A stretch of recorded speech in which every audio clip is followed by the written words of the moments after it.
I'm going to, at this moment, hand over part of the panel to Matt, and after that I'll be butching in and out, making fun jokes of him and trolling him because I always do that. Oh, you're gonna I actually do that more than I should. It's a character flaw on which I'm working. Why? All right. To perfect it, I mean. Any relevant questions to all of whatever he just said? Yes, beard guy. Oh, I was wondering if there's any chance that you'll be doing armor on Man-at-Arms. Armor. He's the armor. We've done the Skyrim helmet. We did Batman Wolverine Gauntlet in the first season. We do love doing armor. We do. I love armor. I don't get to participate in a lot of those builds. I help out as much as possible.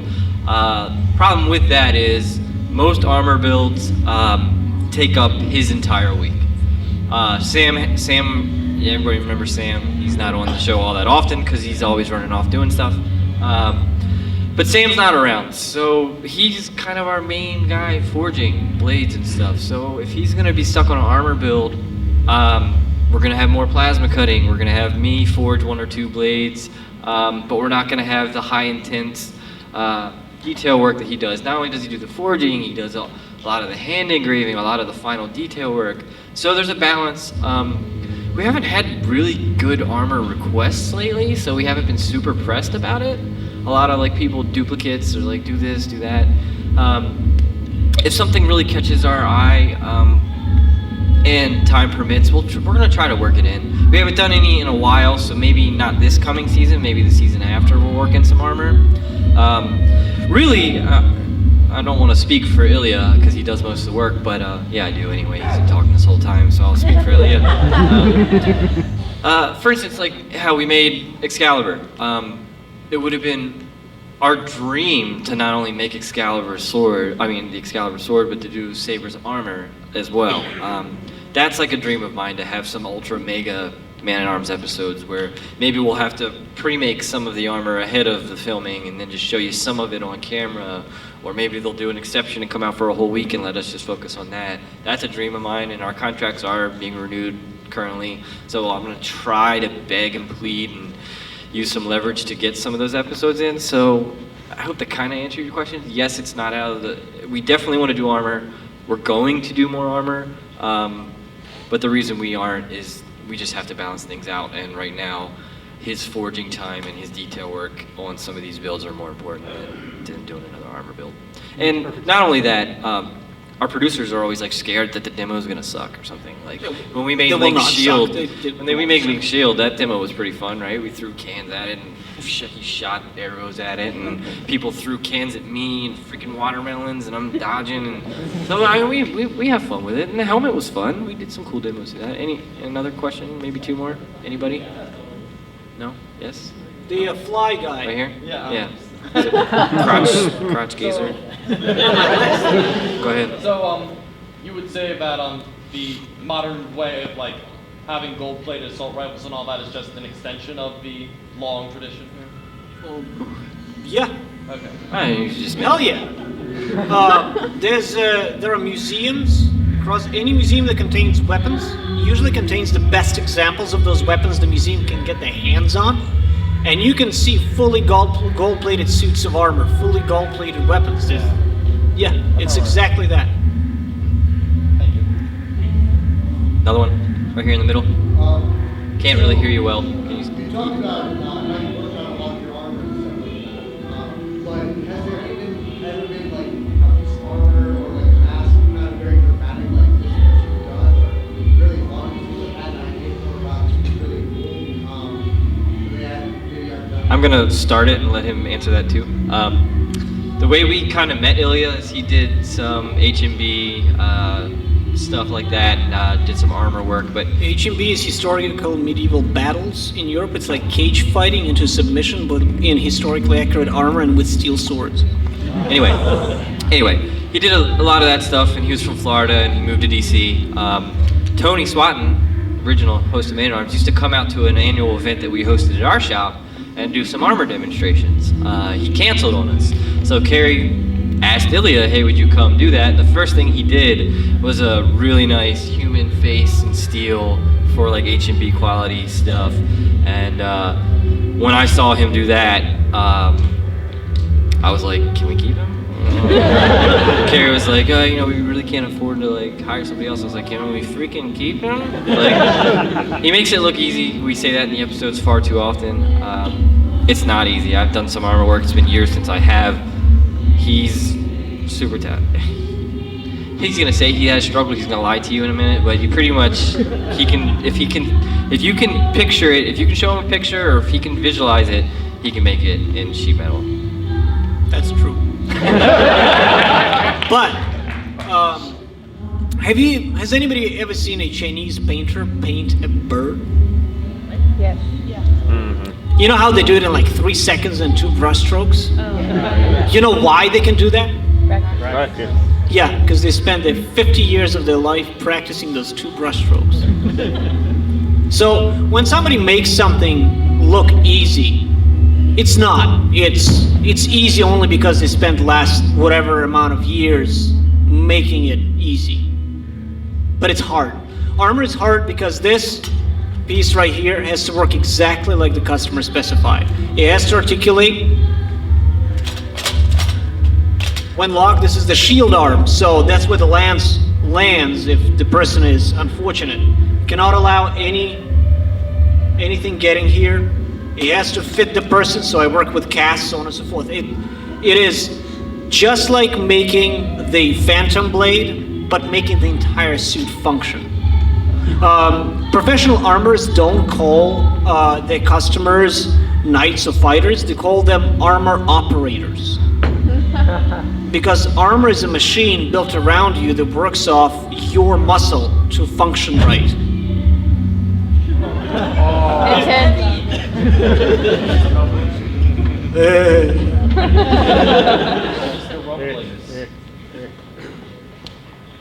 Oh, you're trying to turn it on?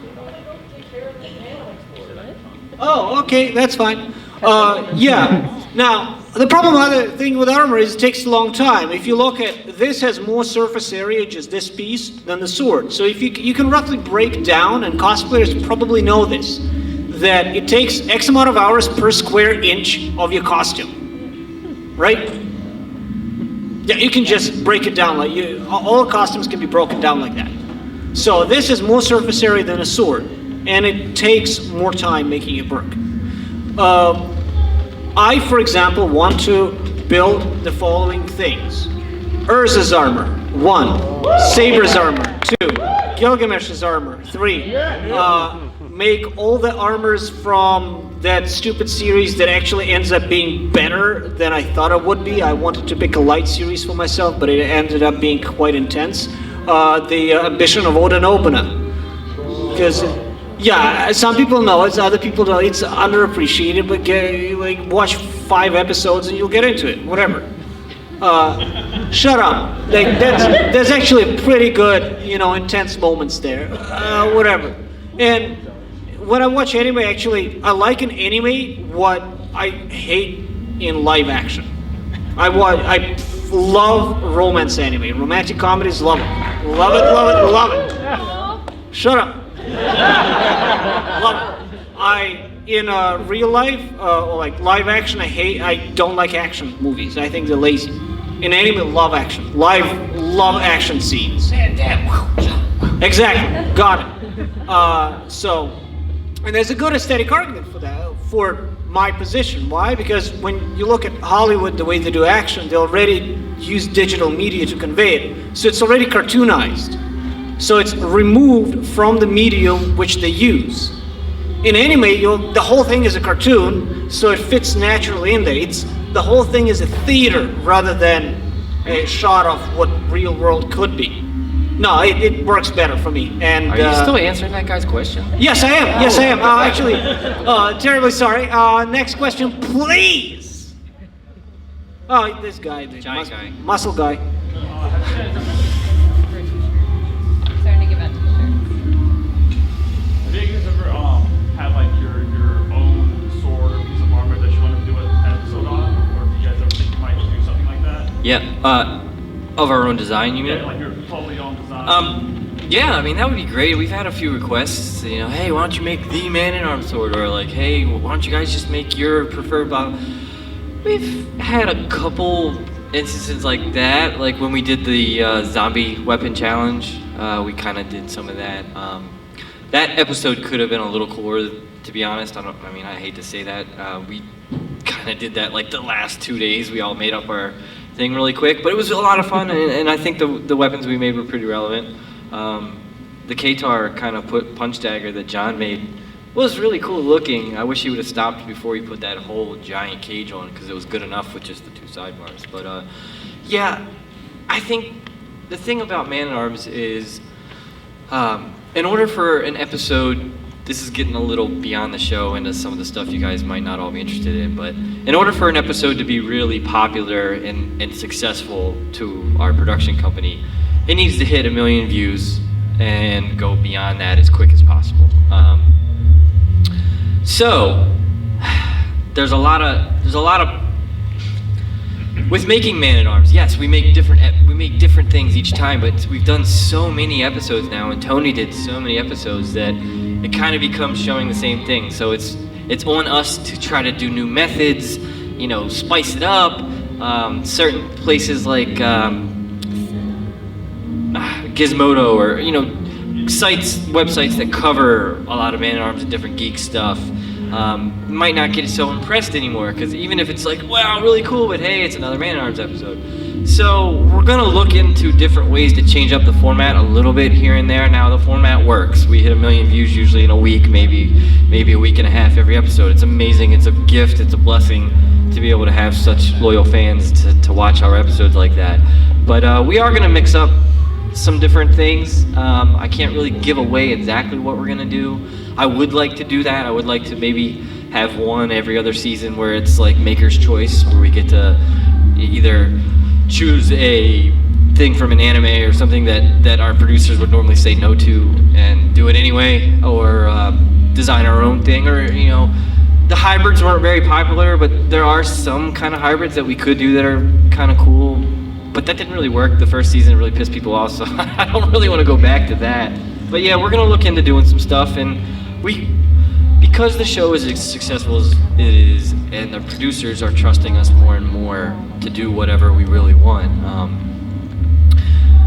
we're gonna push. I mean, we're gonna push what we can do and what we can't do, and make things a little different here and there. I don't know. I'm kind of saying the same thing over and over, but yeah, we'll do some of that. Bruce. Hey, were there any particular weaponsmiths or armorsmiths that, from a technical standpoint or historical standpoint or philosophical standpoint, that you take inspiration from? Yeah, sure. Yeah. I mean, Filippo tons. Negroli, anybody with a smartphone can Google him now, if they can do it. He's an Italian armor, makes fantastic stuff, actually. Toy console song. Right by him. This was my next beard helmet. Example. He made that. Gold plated everything. So, yeah, I take an inspiration from him. Then there are a bunch of the Japanese sword makers that I really admire their work. Muramasa is one of them, for example, or the actual Masamune, not the video game one. That is sufficient. And then modern ones, Jesus Hernandez, he's one of the better katana makers on this coast. Love his work, great polisher, does pristine work. Wolf Sorrels. Then a bunch of other armors too, all better than I am. A whole bunch of them in England, yeah. We never say that actually we are the best ones at what we do. There are plenty of people who are actually better than we are. They just didn't choose to do this because they're slower than we are. Yeah, it's true. It's true. Now, and that's not making fun of someone. If someone has a liberty to take 2 months to make a sword and pay their bills that way, go ahead. It's just not easy to sell a $20,000 sword. It's not easy. So we make a lot of, $300 to $500 swords on a daily basis, and that's where we sell at the Renaissance Festival, stuff like that. A little bit more on like the question he said. like when I was growing up, like Jody Sampson, the guy who made Conan the Barbarian swords, made a bunch of different stuff like that. I thought his work was awesome. Now I don't really like his work aesthetically anymore. It's like clunky, but the craftsmanship that went into him, the hollow grinds, the perfect hollow grinds on his blades and his guards and stuff, I still to this day look up to him. It's not easy. I do a lot of, mostly grinding, that's what I do. Freehand, I don't use jigs. He did a lot of freehand grinding. It looked like he had to have done it on a machine, but he didn't. Stuff like that. It's like he said, Jesus Hernandez, his attention to detail, big time. Even my brother growing up, things like that. Tony Swatton in some ways, look up to him. Like I said, when you progress as a craftsman, you don't develop a huge ego, which is a problem. In every artistic thing, there's gonna be that guy you look up to and you meet him and he's an asshole. I hate to say it that way, it's true. But if you can develop as a craftsman, stay level-headed, almost all those people, your taste might evolve past their aesthetics, but you can always look into the little things that they do, like the hollow grinds or like their engraving or inlay work, and say, hey, I don't like that piece they just made, but holy crap, that work was amazing. And we're blessed in this country, well, worldwide really, there's not too many sword makers, there's a lot of knife makers. And the high-end knife makers, I mean, sometimes they make $100,000 knife that big. No joke. I mean, there's a lot of them. $10,000 for a knife that big, that's not even that uncommon if you go to a custom knife show. So some of that work, like Ilya, if anybody follows him on Facebook, every once in a while we get depressed, he posts something from like a Ukrainian maker that's just like absolutely far out. Every detail done, absolutely perfect. Perfect work. And it's just like, I should just quit. Well, no, you shouldn't just quit. You should strive to be better, and sometimes in our specific business, we're not just making art, we're making products, because the products and the production line of our weapons and our armor fuel us to be able to, on the weekends, come in, or maybe Fridays, come in and do some artistic stuff. So we're lucky to have a product line that allows us to practice. Like I enjoy doing a diamond grind on a sword. If you look at a cross section of a sword, if you cut this blade in half, this is a hexagonal grind. So it's got a flat, 2 bevels. I enjoy the nice diamond grind, distal taper on a blade, which means it's thinner at the point than it is at the shoulder. That gives it better flex, makes it move easier. I enjoy that stuff. I get to do maybe 1 or 2 of those a week. Most of the stuff I do is little teeny edge bevel grinds.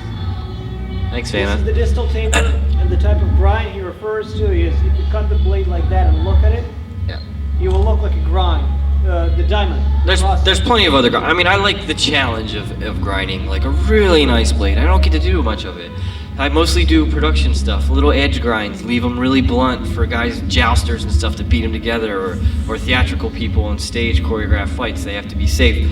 So like my talents are kind of wasted on that, but on the same time, I could be depressed and be like, oh, I'm not making nice stuff.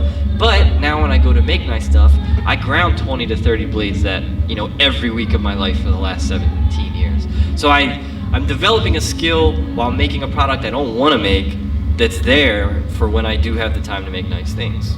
So there's a positive and a negative to this business. It's physically demanding, but practice makes perfect. I mean, no matter what you do in life, repetition. And when you go and you do it on camera, it's like, you're not even sweating. You're like, oh, I do this all day. In fact, on one of the latest episodes, which they cut out, I literally stare at the camera and I'm talking to him as I'm grinding and explaining how I don't even have to look at what I'm doing anymore. I can do it by feel. Now, I was being kind of cocky and silly, but it's the truth. Repetition, I do the same thing all day. Passing blades. I can do it in my sleep now. But there's an upside to that. All the mistakes you could have ever done, he done on the pieces he didn't care about. So now, if there's a piece he cares about, he doesn't have to make mistakes. I still do though, sometimes. Let me get somebody in the back. I like the bunny ears. Yell. It's also Michael. You. Favorite sword fight in movie history? In movie history? Yeah. Favorite sword in movie history? Sword fight. Sword fight. Oh man. Sword duel. Holy crap. As a fun one, I love the Kill Bill scene in the trailer where they're trying to draw the sword. It's like, dong, oh, dong, that was fun. That was a fun one.